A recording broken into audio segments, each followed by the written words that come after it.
In this video, I break down for you why you should focus more on creating income when purchasing your first property. Hey, what's up everyone? Ralph here. So if you're thinking about purchasing your first property, you may want to rethink the reasoning for doing so. I know for many people, buying a home is considered an American dream, but I'm here to tell you that it's not, or at the very least, it shouldn't be. Like for me, I consider the American dream to have the financial freedom to do what you want in your life.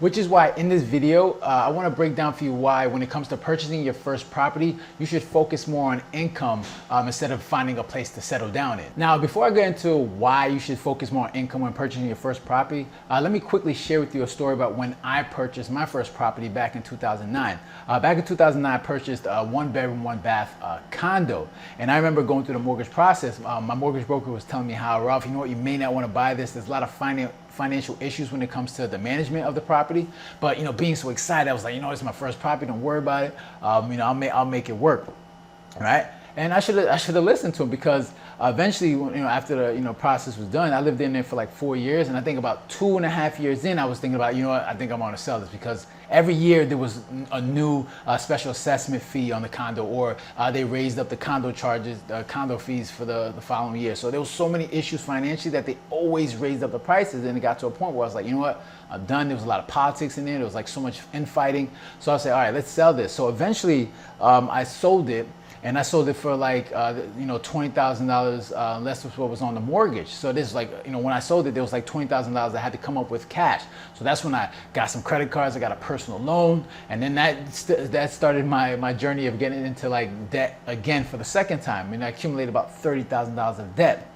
So, and I look back at it and was like, yeah, my mortgage broker did tell me these things. But when you're buying that property, and you're in that room, you're thinking about all the things you could put into that space. The furniture, the TV, and your bedroom, the bathroom, the kitchen. And what you're doing is you're focusing more on creating liabilities instead of creating that income. And it's expected because you're super excited. The emotions take over.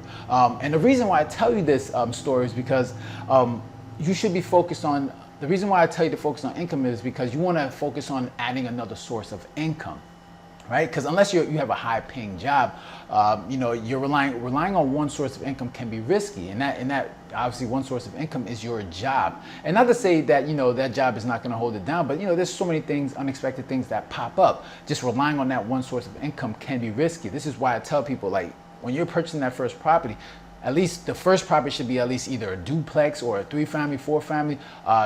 You're living in one and then you're collecting rent on the rest. So you're creating additional income. So and even if you lost your job, for a little bit, at least your mortgage is being covered until you find something else. And this is why it's important to just try to find that first property should be a place where you can have income coming in as well. Now, another thing about purchasing, the thing you want to focus is because it helps you build, wealth much quicker, right? Obviously, there's tax benefits to buying a property. And of course, if you bought that single family, which is fine, but even if you bought a multifamily, obviously you got the rental income coming in, you got appreciation on the property, and also there's tax benefits to that. So there's a lot of benefits to buying a property overall, but obviously that first property, you want to make sure you have additional income coming in. And even if you don't like being a landlord, I mean, there's ways of, you should just highly consider just, doing it anyways, because it is a form of security and safety, knowing that if anything happened, that you have additional income and you're not just relying on that one source of income.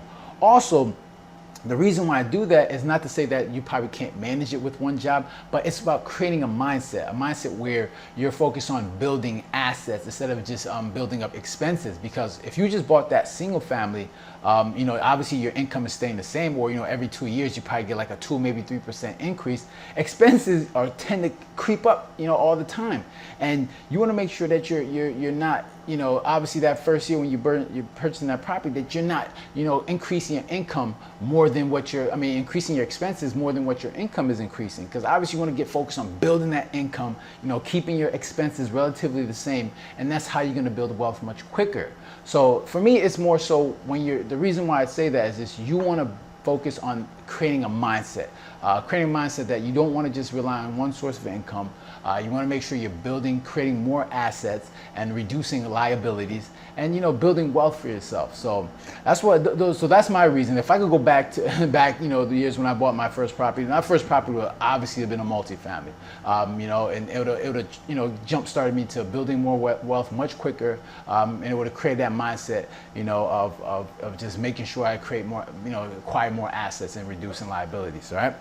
So yeah, so that's all I got for you guys today. If you got any comments or questions, make sure to leave it down below. Hit the like button, share, and please do not forget to subscribe. All right. So you guys take care and have a good one. Later.